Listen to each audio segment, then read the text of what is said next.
Bitter criticism. Time to be happy. Reading Cgtn.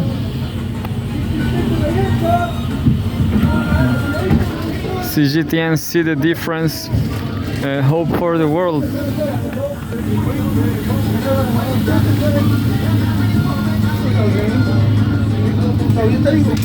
Muy buenas tardes para todos, ¿cómo están? Buenas tardes. Bueno, buenas tardes para todos. Les voy a contar un poquito del precio que me dijo eso. Para el operador. Vamos a partir por el centro del precio. Estamos hablando del precio. Cgtn politics. To play. President Xi urges Fujian to play pioneering role in China's modernization drive. October 16, 2024.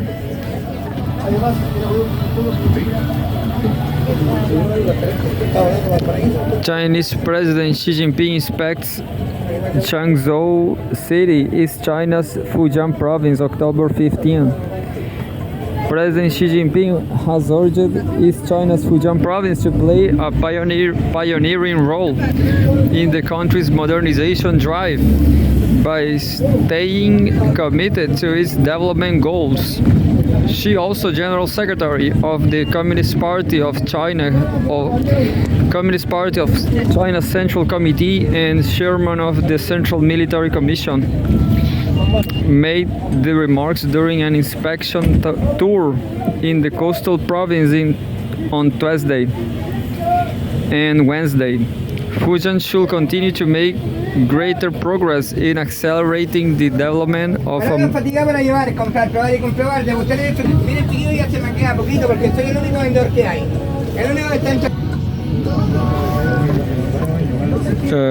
She also General Secretary of the Communist Party of China's Central Committee and Chairman of the Central Military Commission, made the remarks during an inspection tour in the coastal province on Tuesday and Wednesday. Fujian should continue to make greater progress in accelerating the development of a modern economic system, she said. On Tuesday afternoon, she inspected Dongshan County in the city of Changzhou and learned about the sale of dry seafood and the fishing harvest at a local village. She, who visited the village 23 years ago, said he was delighted to see that the village had undergone tremendous changes, adding that China's countryside will surely have a brighter prospect on the new journey in the new era. He then paid a visit to the Gu Wenshang Memorial Hall, where he learned about the inspiring deeds of Gu, a former party chief of Dongshan. Calling on officials at all levels to learn from Gu, she asked them to win public recognition from the people they serve. At the Guandi Cultural Industrial Park, she learned about local efforts in strengthening the protection of cultural heritage and promoting cultural exchanges across the Taiwan Straits.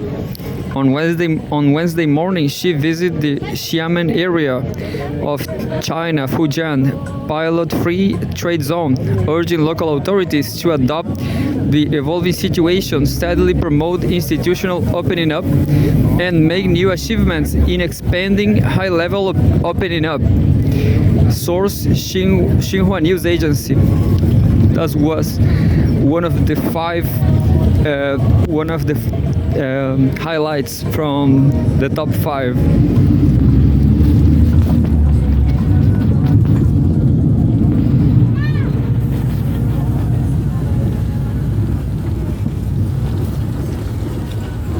There's a lot of good news actually. 4 from 5 today. 4 from 5. China, October 16, 2024. Chart of the day. China's contribution to ensuring world food security.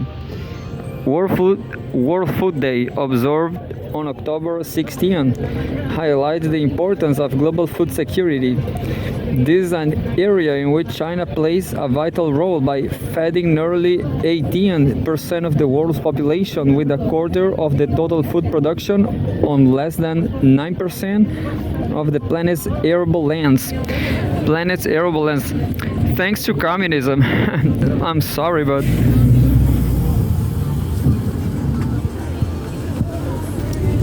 communism is progress.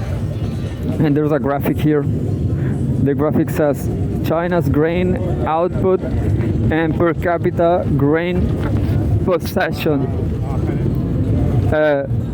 China's grain. Oh, it's hard to read.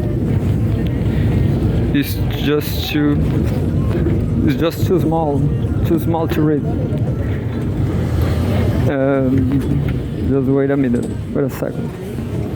The graphic says China's grain output reached a record high of 695.4 million tons last year, with per capita grain possession at 493 kilograms, exceeding the internationally recognized grain security line of 400 kilograms. Nice done. We don't have grains here in Chile. We don't have grains. I'll have to eat potatoes.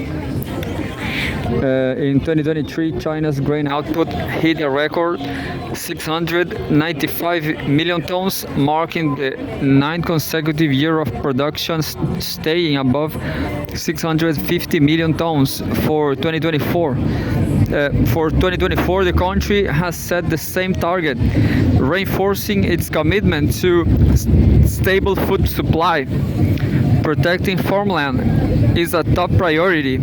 China has drawn in Farm Red Line, ensuring no less than 1.8 million MU. What the hell is that? 1.8 billion, which is 150 million hectares.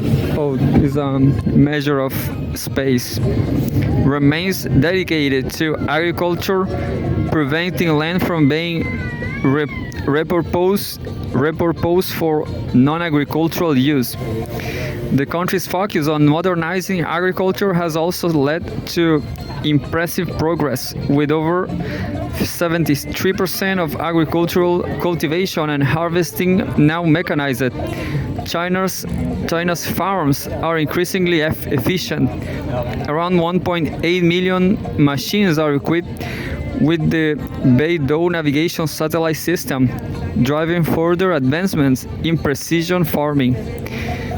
Yeah, so I will make a special video in one of those 47 minutes video talking about what will happen, an hypothesis, what if video if China goes liberal now.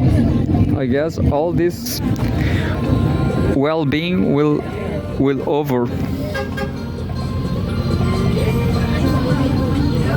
I guess all that solidarity will gone. I will explain then. Earth, October 16, 2024, World Food Day, turning salt-rich soils into fertile soils in China. Xu Wen, quote, "The soils are transformed and the yield is raised," said Yang Jingsong, a researcher at the Institute of Soil Science of the Chinese Academy of Sciences. After a year of soil remediation, Wang made measurements on the pH value of the transformed saline alkali soils and waged the rise in an experimental field in Chaoyuan County, northeast China's Heilongjiang province. The result is surprising. The yield of the variety Dongdao 122 and Dongse 861 is over 400 kilograms per mu. I don't know what's mu. whereas the other piece of land without modification only yields 3.02 kilograms. The full moon, look. There's the full moon over there.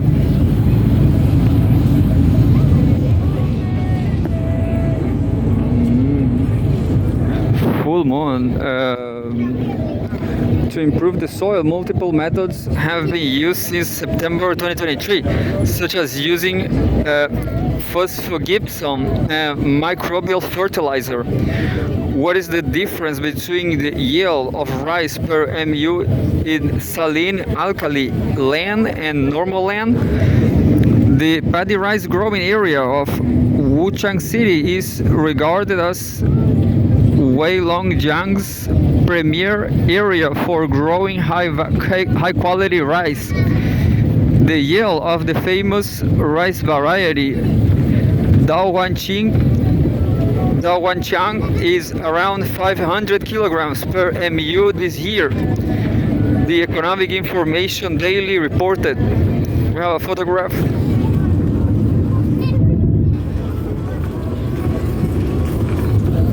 The photograph says rice harvester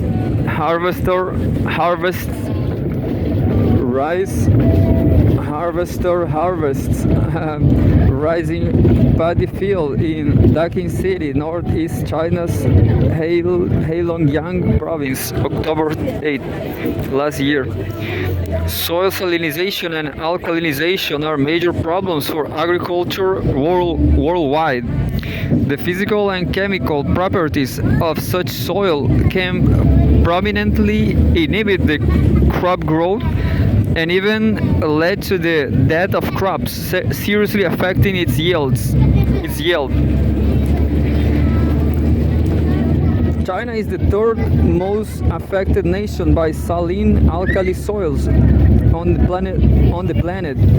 It has about 1.5 billion MU, 900 million hectares of saline alkali land, of which about 550 million MU, 33 million hectares are available for utilization. According to Ai Shiyong, Deputy Director of the National Center of Technology Innovation for Saline Alkali Tolerant Rice, this land is a potential resource for further safeguarding the country's food security. Healthy soils are the basis for healthy food production. Over the years, China has persistently promoted the comprehensive treatment and utilization of saline alkali land with the application of science and technology to treating the soil and developing new crop varieties. This land is being transformed into a new granary for the nation. The country has developed more than 40 practical technologies in 8 major systems, including salt removal technology and microbial approaches for soil desalinization. In terms of crop varieties, China has promoted over 50 varieties of salt-tolerant crops. In Shenlai County in Xilin, researchers of the Provincial Academy of Agricultural Science have successfully transformed the saline alkali soil in a demonstration field using new modifiers such as citric acid and pH decreaser. With the new variety Cgtn 129, the total harvest of the rice reached 548.6 kilograms. Quote, it is extremely challenging to complete the construction and improve planting of 10,000 MU of land in such heavily saline alkali soil within a short period of time, and to achieve a yield of over 400 kilograms per MU in the first year. However, our scheme achieved a yield of 548 kilograms per MU, which is a remarkable achievement, said Wu Liang, director of the Rice Research Institute at the Jilin Academy of Agricultural Sciences. And now the very last one. This is there's only news I'm not going to read.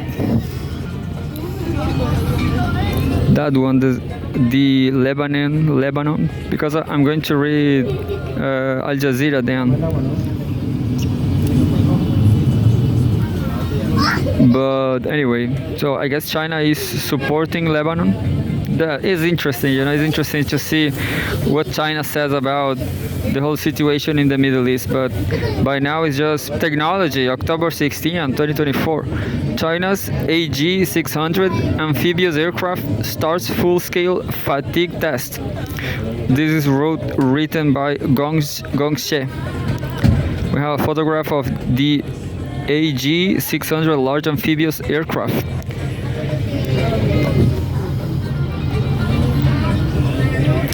China's independently developed AG-600 large amphibious aircraft has initiated a full-scale fatigue test. Its developer, the Aviation Industry Corporation of China, AVIC, said on Wednesday. The test is being carried out at the Aircraft Strength Research Institute of China in Jianglian district of Xi'an City, northwest China's Jiangxi province, according to the AVIC, the country's leading aircraft manufacturer. The AVIC said the test will provide an important basis for the future life extension and modification of the AG-600 aircraft and the aircraft in the water.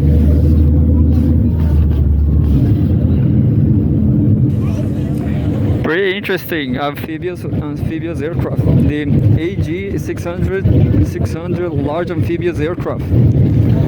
The AG-600 large amphibious aircraft family.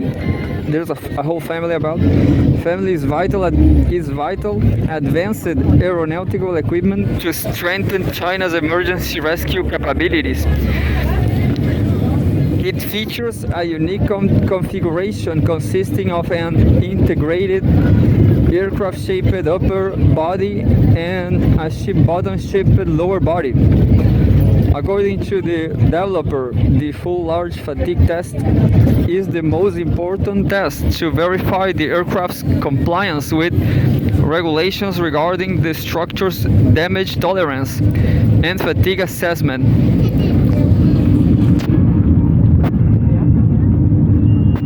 There's a photograph. Engineers test on AG-600 amphibious aircraft in Xi'an City, northwest China's Jiangxi province, October 16. The AG-600 should meet both aerodynamic and hydrodynamic performance requirements. Its structural design, operational modes, and service environments differ significantly from those of conventional land-based aircraft, according to the AVAC. The AG-600 is China's first independently developed, large-sized, special-purpose civil aircraft. It is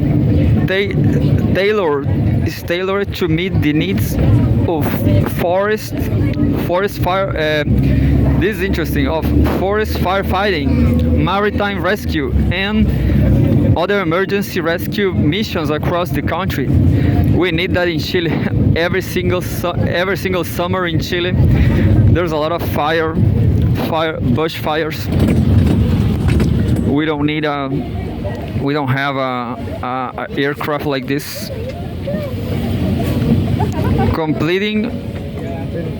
Completing its maiden flight in 2017 and its first takeoff from a reservoir in 2018, the AG-600 took its maiden flight over the sea in 2020.